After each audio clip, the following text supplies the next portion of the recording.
Hello दोस्तों, कैसे हैं आप लोग। आज की वीडियो में हम डिस्कस करेंगे स्टेबल बर्निंग। स्टेबल बर्निंग क्या होता है और ये कैसे अफेक्ट करता है हमारी कंट्री को। तो बस बने रहिए वीडियो के साथ। तो सबसे पहले मैं आपको बता दूं स्टेबल बर्निंग होता क्या है। तो स्टेबल बर्निंग दोस्तों होता है खेतों में जो गेहूँ या फिर चावल के बाद की जो भूसा बच जाता है, ठीक है, तो उसे ही स्टेबल कहते हैं। और फिर किसान जाके उन्हें जला देते हैं, तो वो एक प्रोसेस बन जाती है स्टेबल बर्निंग। तो स्टेबल बर्निंग जो है ये बहुत ज़्यादा अफेक्ट करती है। किसे अफेक्ट करती है? दिल्ली को, क्योंकि जब पंजाब और हरियाणा में स्टेबल बर्निंग सबसे ज़्यादा देखने को मिलती है। और जब हवा चलती है वहाँ से हरियाणा और पंजाब से दिल्ली की साइड नॉर्थ वेस्ट, तो दिल्ली में बहुत ज़्यादा पॉल्यूशन देखने को मिलता है एवरी ईयर, बहुत ज़्यादा। तो इतना भी ज़्यादा देखने को मिलता है कि वहाँ पर लोगों को रहना भी मुश्किल पड़ जाता है। तो दोस्तों बने रहिए वीडियो के साथ। और ये बहुत ज़्यादा इंपॉर्टेंट टॉपिक है of the group discussion air force. तो सबसे पहले मैं आपको बता दूँ स्टेबल बर्निंग क्या होता है, फिर मैं आपको बताऊंगा advantage of stable burning, stable burning के क्या लाभ हैं, और फिर मैं आपको बताऊंगा स्टेबल बर्निंग कैसे अफेक्ट करती है हमारी कंट्री को और हम लोगों को। तो सबसे पहले मैं आपको बताता हूँ स्टेबल बर्निंग क्या है। Stubble burning is the intentional burning और setting on fire of crops residue to remove them from the field in order to sow the next crop. Stubble burning intentional, जानबूझकर जलाया अथवा setting on fire of crops, crops की setting, जो crop residue कचरा है crop का, उसकी सही से फायर के द्वारा सेटिंग। कैसी सेटिंग? रिमूव दैम, उसको उनको रिमूव करने के लिए in the field to sow the next crop. इसका दोस्तों पूरे का मतलब है जब किसानों को दूसरी फसल उगाने के लिए जो पहले वाली फसल का जो कचरा रेसिड्यू जो बचा हुआ है उसे खेत से रिमूव करने की विधि फायर के द्वारा रिमूव करने की विधि को स्टेबल बर्निंग कहते हैं। ठीक है। अब इसका दूसरा पॉइंट है in Punjab and Haryana farmers burn the stubble left after the rice harvest so that the field may be readied for the next rabi crops like wheat. पर हरियाणा और पंजाब में फार्मर जलाते हैं, क्या जलाते हैं? स्टेबल को। कौन सी स्टेबल? राइस स्क्रैप वो हरियाणा और पंजाब में।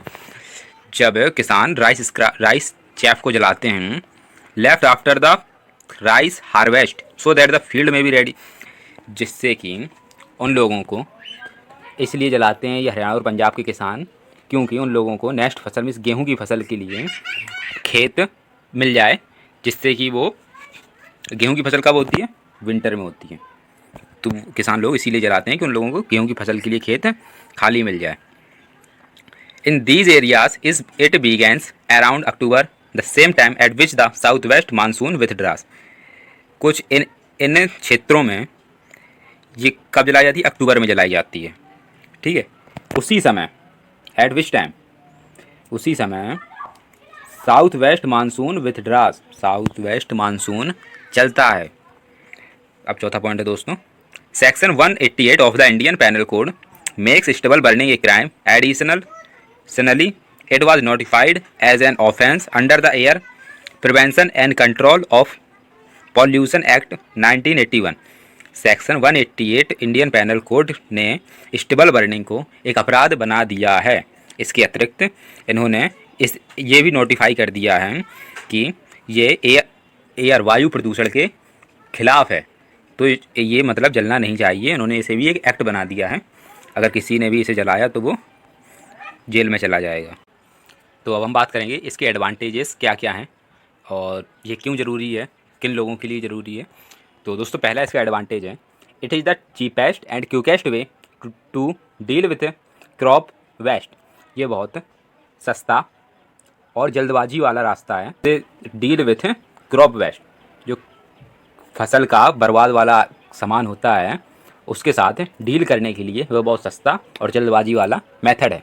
अब दोस्तों इसका दूसरा पॉइंट है, it destroys weeding including those that are resistant to herbicides. दोस्तों ये स्टेबल बर्निंग प्रोसेस ये डिस्ट्रॉय कर देती है वीड्स मीन्स होता है, या फिर खरपतवार कह लो, या फिर कह लो छोटे जीव जंतु। ठीक है। ये बर्बाद कर देती है वीड्स को, खरपतवार को, including those that are resistant to herbicide.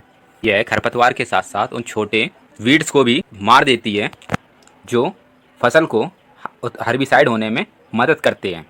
अब दोस्तों इसका तीसरा पॉइंट है, it kills other pests also such as slugs, यह मारती है पेट्स, पेट्स मीन्स खरपतवार, स्लग्स, स्लग्स मीन्स जो मल मूत्र या फिर जो कुछ बर्बाद खराब चीज़ें होती हैं खेत में, वो स्टेबल बर्निंग उन सबको ख़त्म कर देती है।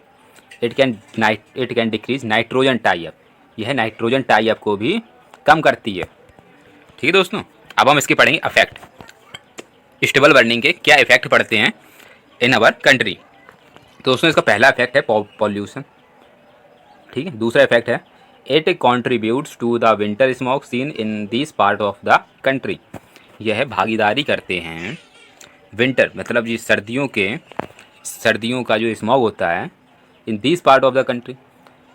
सबसे पहले दोस्तों मैं आपको बता दूं, स्टेबल बर्निंग पॉल्यूशन सब बढ़ाती है बहुत ज़्यादा, और दूसरी बात ये जो सर्दियों में इतना सारा स्मॉग देखने को मिलता है ये भी स्टेबल बर्निंग के कारण होता है।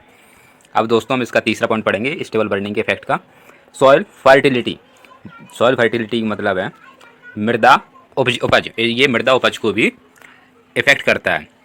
Burning stable also adversely affect soil fertility, it destroy the soils nutrients making it less fertile, यह बर्बाद करती है सॉइल की क्षमता को, ठीक है, यह भूमि की क्षमता को कम करती है, मेकिंग इट लेस फर्टाइल, और इसे बनाती है कम उपजाऊ। This is because the heat generated during the burning kills bacteria and fungals population which are crucial for fertile soil. दोस्तों इसका मतलब है जो इससे स्टेबल बर्निंग से हीट जनरेट होती है वो जला देती है या मार भी देती है, क्या मार देती है, बैक्टीरियाज और फंगल्स को, बैक्टीरिया और फंगल की पॉपुलेशन को मार देती है जो लाभदायक हैं भूमि उपजाऊ के लिए।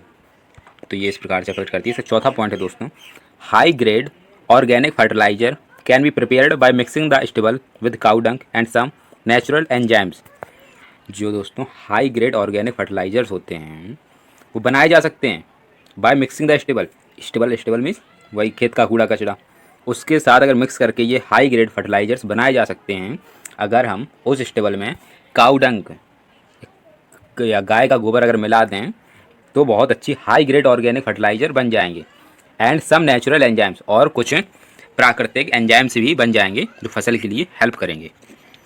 Straw can also be used in electricity generation, straw means दोस्तों होता है भूसा प्रयोग किया जा सकता है इलेक्ट्रिसिटी जनरेशन में, इलेक्ट्रिसिटी को उत्पन्न करने में इस भूसे का उपयोग भी किया जाता है। पॉल्यूशन बढ़ रहा है हमारे देश में, तो stubble burning is one of the reason behind pollution. तो दोस्तों कैसा लगा आपको वीडियो, और अगर इसकी PDF के लिए हमारे टेलीग्राम चैनल जिसका लिंक डिस्क्रिप्शन में दिया गया है वहाँ से आप इसे ज्वाइन कर लेना। जय हिंद।